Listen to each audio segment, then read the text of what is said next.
بندہ بھیج دے جو ہمارا مددگار بن کے آ جائے، یا اللہ اپنی ڈائریکٹ مدد ہی بھیج دے۔ یہ وہ دعائیں ہیں جو بار بار اللہ کے بندے، وہ بوڑھے، وہ خواتین اور وہ بچے بار بار دعائیں کر رہے ہیں۔ اور پھر اللہ نے اس آیت مبارک کے بعد دو ٹوک انداز میں یہ فیصلہ کیا ہے، الذین آمنوا یقاتلون فی سبیل اللہ والذین کفروا یقاتلون فی سبیل الطاغوت۔ ایمان والو سن لو، جو ایمان کا دعویٰ کرتے ہیں وہ اللہ کی راہ میں اپنی جانیں لڑا دیتے ہیں۔ جو ایمان کا دعویٰ کرتے ہیں وہ اللہ کی راہ میں اپنی جانیں لڑا دیتے ہیں،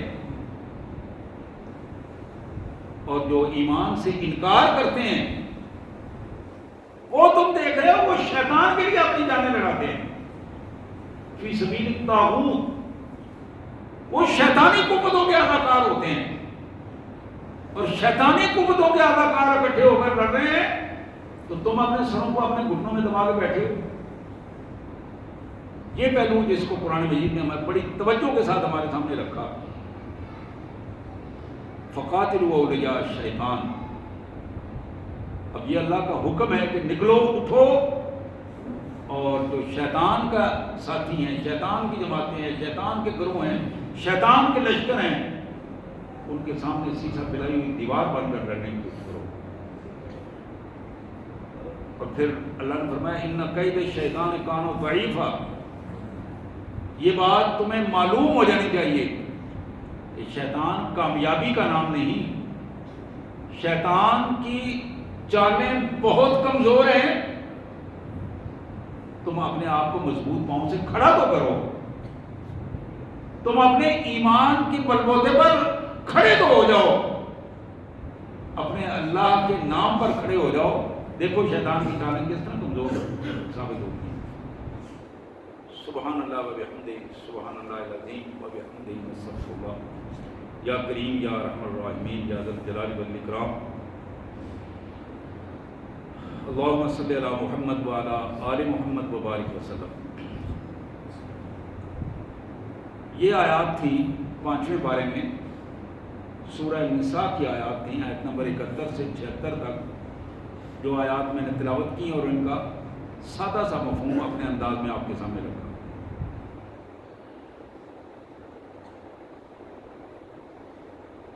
زندگی، حیات کیا چیز ہے اور اس کا اختتام کیا ہے، اور عارضی زندگی کیا ہے اور ابدی زندگی کیا ہے، یہ بہت سارے سوالات ہیں جو انسانی ذہن میں آتے ہیں اور اس کے سامنے ڈسکس ہوتے رہتے ہیں۔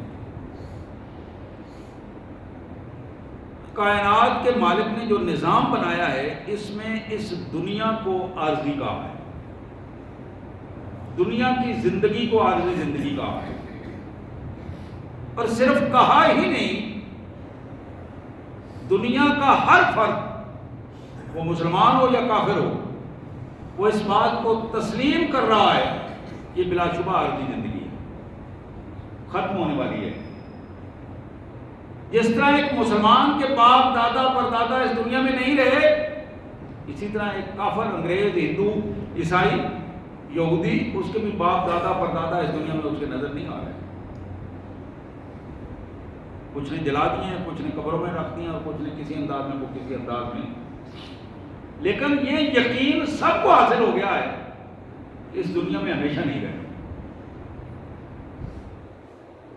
تو یہ دنیا عارضی زندگی ہے، زندگی ہے لیکن عارضی ہے، حیات ہے لیکن عارضی ہے، وقتی ہے، طے شدہ ہے۔ اب اس کے بعد ہر ایک کا اپنا وقت ہے۔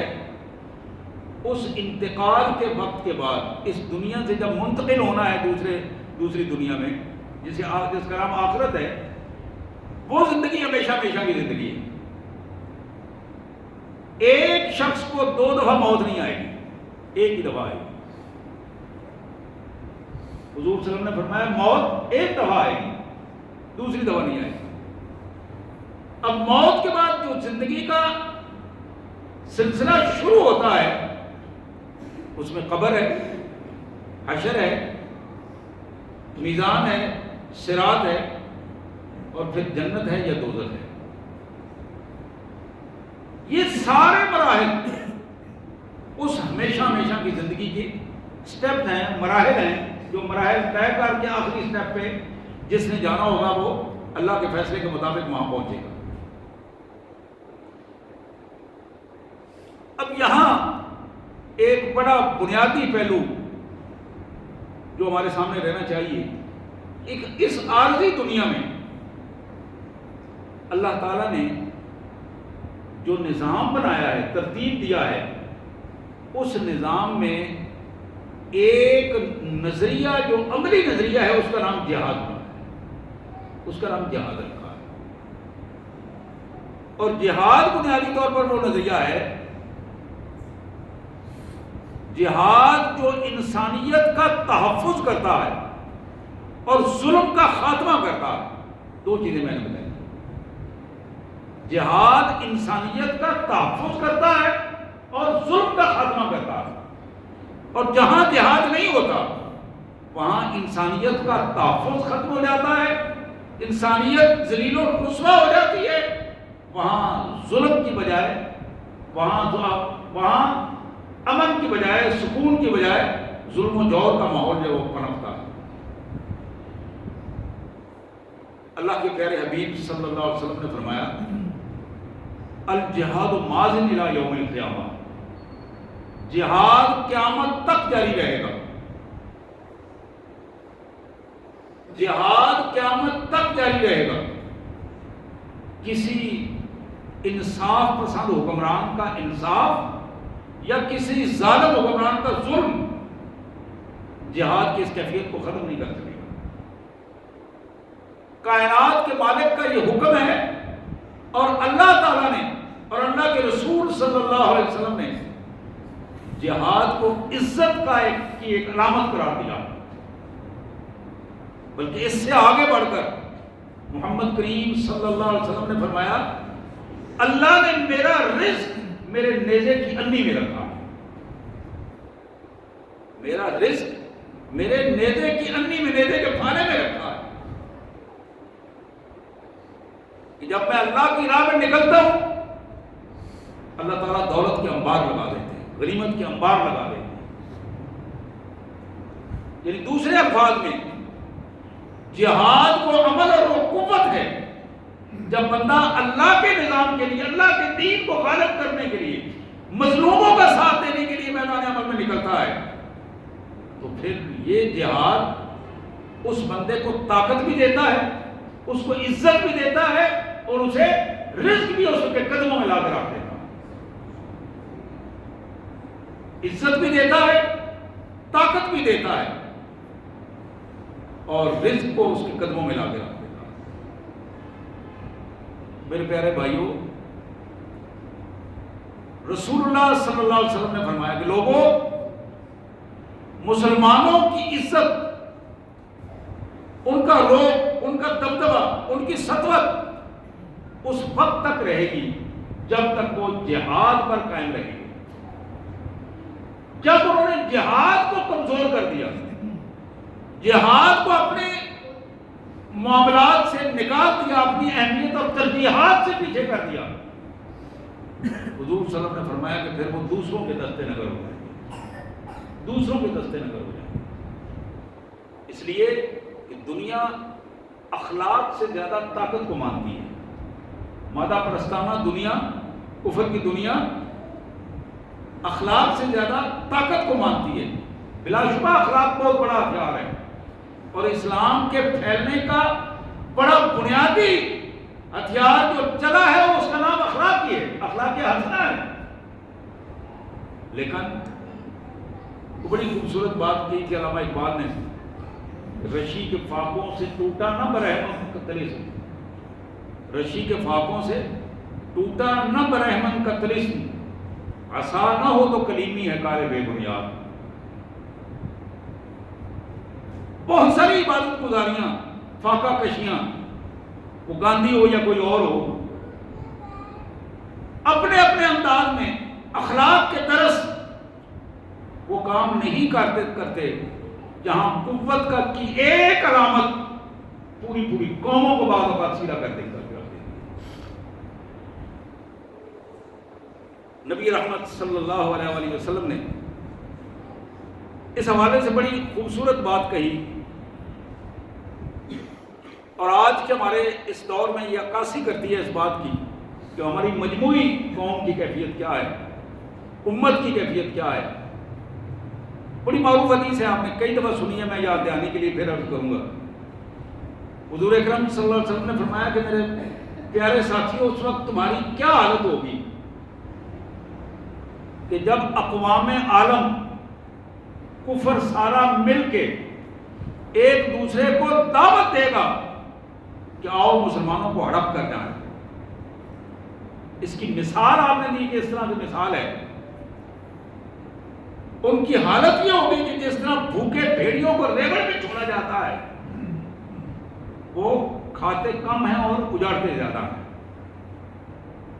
حضور نے فرمایا کہ قومیں مل کر ایک دوسرے کو دعوت دیں گی کہ آؤ مسلمانوں کو ختم کر دیں،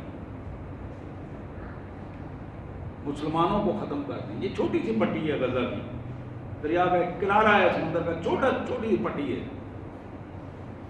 لیکن بڑی تکلیف دہ ہے ان کے لیے.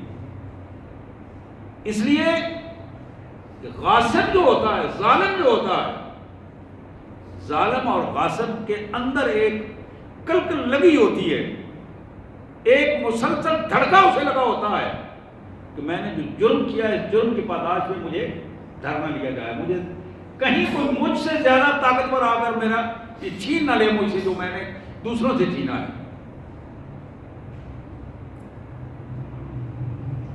اللہ کے رسول صلی اللہ علیہ وسلم نے فرمایا کہ قومیں دعوت دیں گی، کافر ایک دوسرے کو اکٹھا کریں گے، کس مقصد کے لیے کہ آؤ مسلمانوں کو ہڑپ کر جائیں، ان کی قوت ختم کر دیں، ان کی افرادی قوت، ان کی سیاسی قوت، ان کی جہادی قوت ختم کریں. صحابہ نے پوچھا اللہ کے رسول صلی اللہ علیہ وسلم ہم تھوڑے ہوں گے، تعداد کم ہوگی ہماری. بڑی پریشانی کے ساتھ جب یہ جملہ کہا، حضور نے فرمایا نہیں، بل انتم کثیر، تھوڑے نہیں، تم بہت زیادہ ہوگے. بل انتم کثیر، تمہاری تعداد اچھی خاصی زیادہ تعداد ہوگی. اب وہ اس سے زیادہ پریشان ہوئے کیونکہ وہ تو جہادی دور تھا نا جی، وہ تو عزت کا دور تھا، وہ تو عظمت کا دور تھا، وہ تو 313,000 سے لڑ جاتے تھے، وہ تو 3,000 لاکھوں کا منہ پھیر دیتے تھے. وہ تو رنگ اور تھا، ان کے ذہنی کیفیت اور تھی. بڑی پریشانی کے ساتھ عرض کیا یا حضرت ہمیں کیا ہو جائے گا، اس وقت ہمیں کیا ہو جائے گا، کافر ہم پر چڑھ دوڑیں گے اور اس طرح سارے مل کر اور پھر ہمیں یہ ترن والا سمجھ کر کھا جائیں گے. کہا ہاں، اس لیے کہ تمہیں وہن ہو جائے گا، وہن. پھر سوال ہوا ومل وہن یا رسول اللہ، اللہ کے پیارے حبیب وہن کیا چیز ہے؟ حضور نے فرمایا وہ ایک بیماری ہے، مسلمان امت کو وہن ہو جائے گا اور وہ ایک بیماری ہے جو انہیں لگے گی. صحابہ نے پوچھا یا رسول اللہ وہ وہن کی بیماری کی کوئی علامات، کوئی؟ ارشاد ہوا حب الدنیا و کراہیت الموت. دو علامتیں ہیں اس بیماری کی. جب قوموں کو بیماری لگتی ہے، امتوں کو بیماریاں لگتی ہیں، ان کی علامات الگ ہوگا کرتی ہیں. میری امت کو جب یہ بیماری لگے گی وہن کی، تو اس کی دو علامات ہیں، حب الدنیا و کراہیت الموت. پہلی علامت یہ ہے کہ وہ دنیا کی محبت میں سب کچھ کھو دیں گے. دنیا کی محبت میں دنیا کے 3 پلر ہیں، بڑی مشہور بات ہے، زر زر زمین.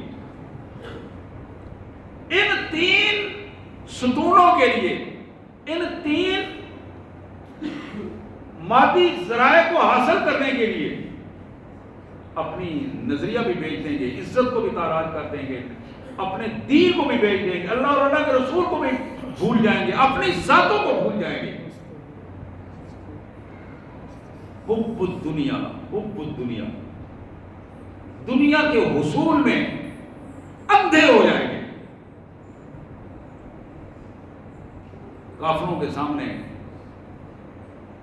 ہاتھ پھیلانے کے لیے سجدہ ریز ہوں گے، گھٹنوں کے بل ہوں گے.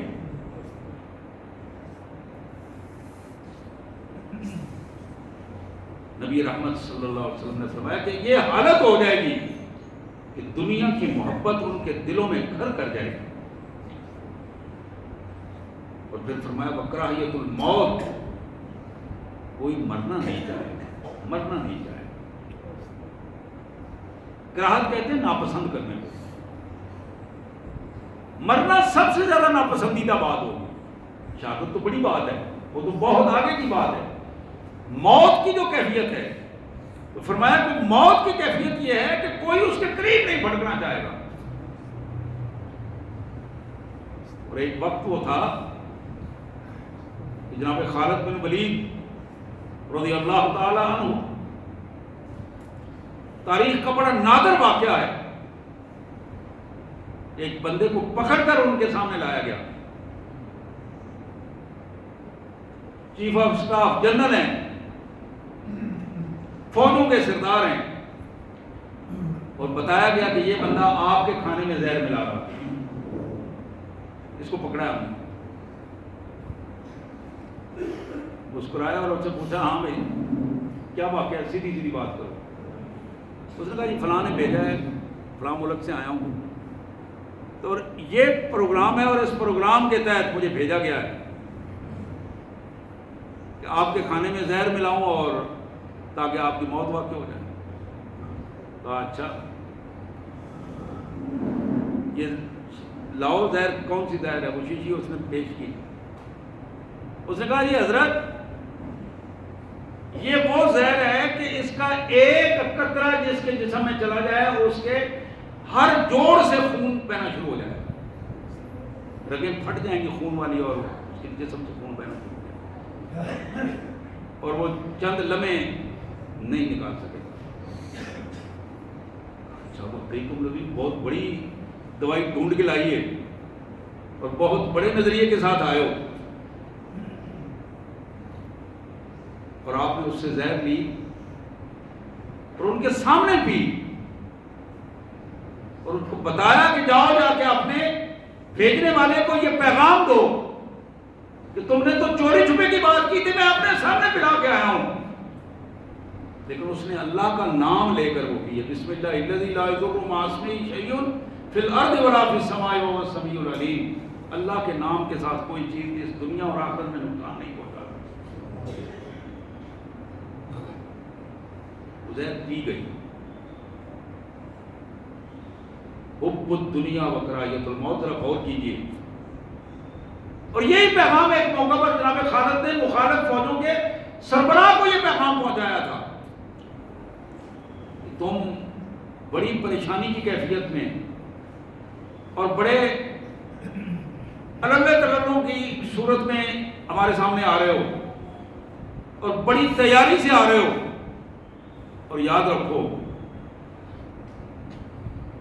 جتنی تمہیں زندگی پسند ہے اس سے زیادہ ہمیں موت اور شہادت پسند ہے.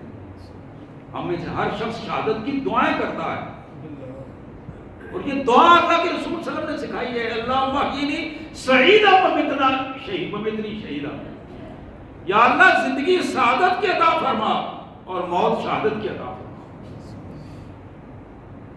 مومن کے لیے تو اللہ کے رسول صلی اللہ علیہ وسلم کی یہ حدیث مبارک بڑی اہم حدیث مبارک ہے. حضور اکرم صلی اللہ علیہ وسلم نے فرمایا واللہ لوددت انی اقتل فی سبیل اللہ ثم احیا ثم اقتل ثم احیا ثم اقتل ثم احیا ثم اقتل.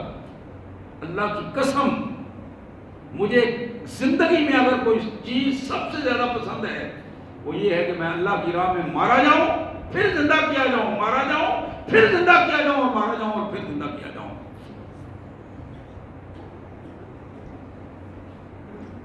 آج پوچھئے ان بڑے بڑے برجمہروں سے، جاتی امراء کے برجمہر ہیں، لاڑکانہ کے برجمہر ہیں، بری گالہ کے برجمہر ہیں، بڑے بڑے اپنے اپنے اپنے انداز میں جو نظریات لے کے بیٹھے ہیں اور اس ملک کے بربادی کے ذمہ دار ہیں، پوچھیے ان سے کہ آج حب دنیا و کراہیت الموت کی پوزیشن کیا ہے؟ دنیا کے اکٹھا کرنے کے لیے گھروں کا یہ سامان جو ایکڑوں میں اور کناروں میں اور بڑے بڑے محلات، اور پھر مالک کے فیصلوں کے بعد کبھی بھاگ کر برطانیہ جانے والے اور کبھی جیلوں میں جانے والے اور کبھی کوئی بہانے کرنے والے اور کبھی کسی انداز میں کبھی کسی انداز میں. ایسا کیوں ہے؟ اس لیے کہ ان کے نزدیک یہ دنیا جاننے کے باوجود یہ عارضی نہیں ہے. 70 سال عمر ہو گئی ہے ان بدبختوں کی، 70 سال عمر ہو گئی ہے، کراس کر رہے ہیں اس کو، لیکن یہ ظالم ابھی تک اپنی سوچ کو درست کرنے کے لیے تیار نہیں ہے. دوسرے عام انداز میں کہتے ہیں قبر میں ٹانگیں.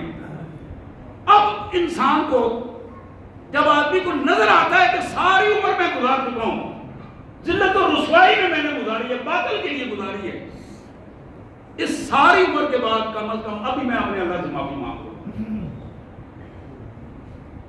قرآن کہتا ہے کہ ابھی وہ وقت ہی نہیں آیا کہ تمہارا دل اللہ سے ڈر جائے، اللہ کے خوف سے پناہ حاصل کرو. جب 40 سال سے آدمی بڑھتا ہے، فطرتاً انسان کے اندر ایک خوف خدا کی کیفیت پیدا ہوتی ہے، پھر بڑھتا چلا جاتا ہے، 50 تک پہنچتا ہے، پھر اور زیادہ ایک کیفیت ہوتی ہے، موت کے قریب ہونا شروع ہوتا ہے، پھر وہ 60 سال، پھر 70 سال، جتنے اللہ نے موقع دیا ہے، یہ لمحات جب بڑھتے چلے جاتے ہیں، یقین کیجئے کہ وہ بندے کی تنہائیاں اللہ کے حضور اسے اور زیادہ قریب کر دیں، اور زیادہ وہ بندہ قربت کے ساتھ اپنے مالک کے حضور اور زیادہ گڑ گڑاتا ہے. یہ جو گڑ گڑانے کی پوزیشن ہے، یہ جو اتفاق ایسا ہے کہ بندے کے اندر کی کیفیت اپنے مالک کی قربت کا اسے احساس دلاتی ہے، اللہ سے ملاقات کا احساس دلاتی ہے. یہ ملاقات کا احساس اگر درست انداز میں ہو جائے اور بندہ سچی توبہ کر کے اللہ کی راہ میں نکل آئے اور اپنے آپ کو مالک کے دین کے لیے قربان کر دے، یقین کیجئے کہ اس سے بڑی کوئی قربانی نہیں ہے. حضرت معاویہ رضی اللہ تعالی عنہ اپنے ماموں کے پاس جاتے ہیں، پتہ چلا وہ بیمار ہیں. جب ابو ہاشم بن عتبہ ان کا نام تھا ان کے ماموں کا، وہاں جا کے بیٹھے تو فبکا ابو ہاشم نے رونا شروع کر دیا. بزرگ تھے، جب رونا شروع کیا فقال ما یبکی یا خال، ماموں جی کیوں رو رہے ہیں؟ اوجا یشعرک ام حرص علی الدنیا، درد جسم میں زیادہ ہو رہی ہے، تکلیف زیادہ ہے بیماری کی وجہ سے، یا دنیا کی حرص اتنی بڑھ گئی ہے کہ دنیا سے جانا نہیں چاہتے؟ اب یہ دو سوال ہے، کمال سوال ہے.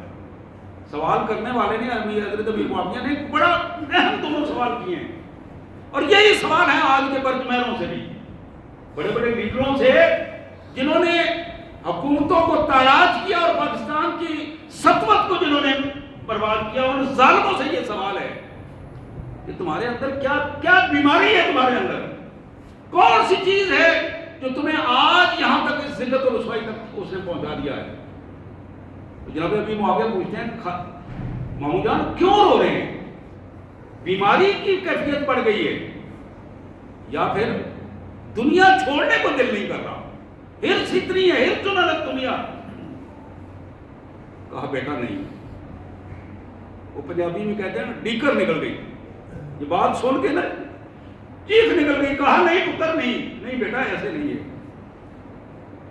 بات ایک اور ہے.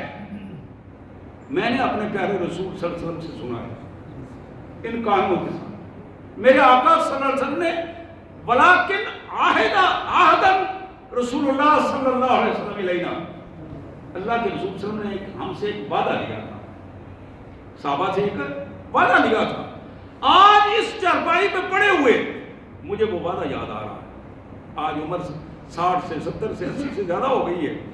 آج میں آنسوؤں کے ساتھ وہ اس وعدے کو یاد کر رہا ہوں اور میں پیچھے مڑ کے نہیں جا سکتا، گزرا ہوا وقت اب واپس نہیں آ سکتا، اب آگے جانا ہے مجھے، رونا اس لیے آ رہا ہے کہ وہ کیوں ایسا ہوا۔ تو جناب امیر معاویہ نے پوچھا کہ وہ وعدہ کیا ہے جو حضور صلی اللہ علیہ وسلم نے دیا تھا؟ تو انہوں نے عرض کیا اور فرمایا بیٹا وہ وعدہ یہ ہے کہ اللہ کے رسول نے فرمایا کہ تم دنیا جمع نہیں کرو گے، یہاں دنیا اکٹھی کرنے کے لیے نہیں آئے تم، یہ بڑے بڑے محلات، بڑی بڑی گاڑیاں، بڑے بڑے جہاز اور یہ دنیا نہیں۔ حضور نے فرمایا تھا تمہارا ایک معاون تم رکھ سکتے ہو، خادم رکھ سکتے ہو جو تمہارے گھر میں، تمہارے کاروبار میں تمہارے لیے معاونت کرے، ایک سواری تم رکھ سکتے ہو جو اللہ کی راہ میں جانا ہے ذاتی استعمال میں، ایک تمہارا گھر ہے اور تمہاری بنیادی ضرورتوں کی چیزیں ہیں، اس سے بڑھ کر اگر بناؤ گے تو کل اللہ کی حضور تمہیں جواب دینا ہوگا اور وہ تمہارے لیے ہلاکت ہوگی۔ کہتے ہیں یہ عہد تھا جو حضور صلی اللہ علیہ وسلم نے لیا، ہم نے بیعت کی اس پہ، یہ عہد تھا۔ تو ساتھ کیا کہتے ہیں اب میں رو اس لیے رہا ہوں کہ قد جماعت ہو، میں نے خادم، گھر اور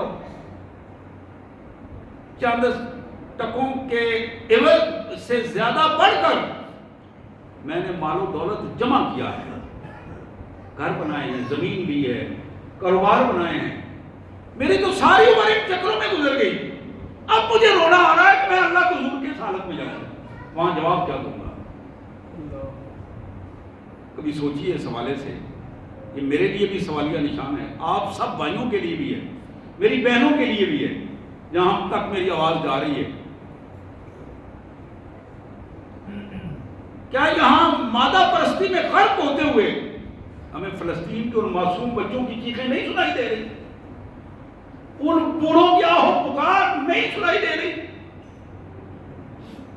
وہ ظلم کے ساتھ جو وہاں بمباریاں ہو رہی ہیں، اسپتالوں میں بمباریاں ہو رہی ہیں، 4000 تک بچے، بوڑھے اور خواتین جو ہیں وہ شہید ہو چکے ہیں، اس سے کئی گنا زیادہ زخمی پڑے ہوئے ہیں، اور دور سے آوازیں دے کر تم ایسا کرو گے تو ہم ایسا کر دیں گے، تم ایسا کرو گے تو ہم یہ کر دیں گے، وہ کر دیں گے۔ ان حالات میں، اس گو میں امت مسلمہ کی یہ کیفیت، اور ہم یہاں کھڑے ہیں، اور پھر ایسے لوگوں کی وقتاً فوقتاً باریاں تو آتی رہتی ہیں، باریاں تو آتی ہیں، اور میرے پیارے بھائیوں غلام قوموں کی باریاں جلد آتی ہیں، جو آزاد قومیں ہوتی ہیں وہ پھر بھی اپنی باری کو روکنے کی کوشش کرتی ہیں اور روک لیتی ہیں، لیکن جو قومیں نسلاً غلام ہوں، نسل در نسل غلامی میں مبتلا رہ چکی ہوں اور اسی کیفیت میں اور ذہنی غلامی میں مبتلا ہوں، اللہ سے دعا ہے اللہ تبارک و تعالیٰ مجھے اور آپ کو اس جہادی جذبے کے ساتھ اپنے فلسطینی بھائیوں کے ساتھ کھڑے ہونے کی توفیق عطا فرمائے، ان کے لیے دعائیں کرنے کی توفیق دے، ان کے لیے معاونت کے لیے فنڈ دینے کی توفیق عطا فرمائے، ان کے لیے کلمہ خیر کہنے کی توفیق عطا فرمائے، اور ان کے لیے ان کے دشمن کی طرف سے جو ہمارے ملک سے کوکا کولا کی صورت میں، پیپسی کی صورت میں، لیزوں کی صورت میں ہزاروں پروڈکٹ ہیں ان کی، جو یہاں سے اربوں ڈالر روزانہ کے اعتبار سے لے کے جاتے ہیں اور اسی کا اسلحہ بنا کے ہم پر استعمال کرتے ہیں۔ اللہ تعالیٰ ہمیں غیرت ایمانی دے تاکہ ہم اس کا بائیکاٹ کر سکیں، تو کم از کم یہاں بیٹھ کر ہم جو کچھ کر سکتے ہیں وہ تو کرنے کے لیے تیار ہو جائیں۔ اور آپ یقین کیجئے بعض اوقات دیکھ کر شرم آتی ہے، اچھے خاصے دیندار لوگ، پڑھے لکھے لوگ، معلوم ہونے کے باوجود ان کے دسترخوانوں پر یہی پیپسی اور یہی کوکا کولا اور یہی لیزیں اور یہ چیزیں چلتی ہیں۔ میں اللہ سے دعا کرتا ہوں کہ اللہ تعالیٰ ہمیں سمجھ عطا کرے، ہدایت عطا کرے اور غیرت ایمانی عطا کرے، تاکہ ہم اپنی اس غیرت ایمانی کے بل بوتے پر جو کچھ یہاں کر سکتے ہیں اس میں اپنا کردار کم از کم ضرور ادا کریں، اور جو لوگ ہمارے رہنما ہیں ان کو اللہ تعالیٰ امت کے جو رہنما ہیں توفیق دے کہ وہ امت کو اس انداز میں ہینڈل کریں کہ کہ جس انداز میں اپنے ان بہن بھائیوں بچوں کے ساتھ وہ کھڑے ہو سکے اور ان کی معاونت کر سکے. وآخر دعوانا الحمدللہ رب العالمین.